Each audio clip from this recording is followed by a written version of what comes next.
nkhani ya mafuta tikunenayo ino amene muli pa line tabwera nikaye amene muli pa malaini amafuta tamveraniza nkhani ya mafuta ndiyo pangadala kuli anthu atatu amene akupanga zimenezi mzimayi uyuyuyu mzimayiye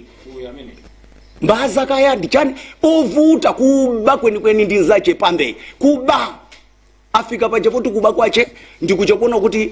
highest bidder unfortunately ndikutsogoleri okuti ukangoti ine kati yanga bwana ndi zasokonekera nkhani ya G2G ija ikanathandiza choyambilira wako omani ujana anamiza ndipo anabwera ndi mafuta amene ankanena kuti ndi $100 per barrel mmene muja munali kati ya mabwana kuntunda kucha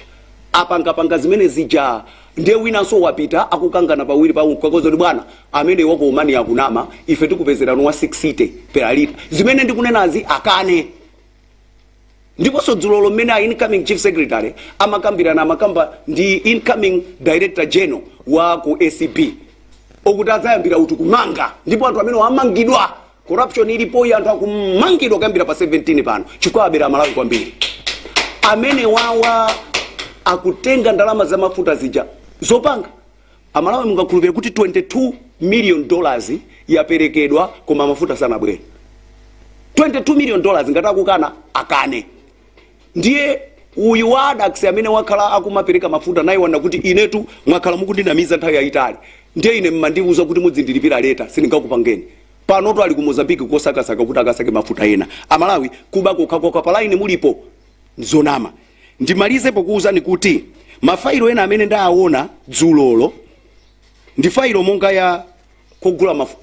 fetereza kubuchala ilipo imene anthu amangidwa sikale kumeneko kuli failo ya East Bridge scandal anthu amangidwa kumeneko kuli nkhani ya Nsanje Malaka railway line kumeneko wa $48 million amene ankafuna upanga anachotsidwa nkuikidwa wina consultant mukumudziwa padakali pano mpaka inafika pa 120 billion njanjiyo sinaoneke kuti kodi kupita kuti ndiye kulitu kupanga launch maloni schemes ndi zina and nobody has questioned amalawi sana kuyebe kuti 500 million itakuchokera muntu mwa muntu misonko analipira ingati IMRA yangokhala ndikukhulupirira kuna kuti azifotokozera kuti kodi nsonko umene analipira pa ndalama ngati zimenezi ndi wambiri bwanji komanso to amalawi ambiri ndikukhulupirira kuti makazi maina vicha akambapo professional women muza kuyaliti mzimayi wanu Martha Chizuma nzano a professional lady anamangidwa ndi kumangidwa komwe mukudikira kuti mumve kuti kodi nkhani imeneyi kuti bwanji kuchoka pa 18 zitero ndimafuna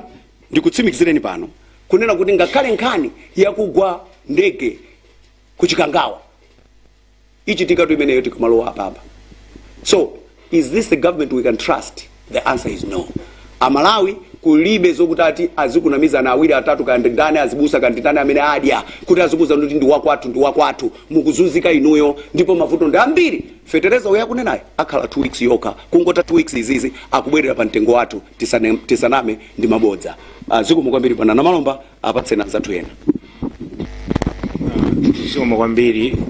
bwana Dr. Ben Phiri chifukwa chakusanthakula nkhani zimenezi kunama kwa boma limene lachakwera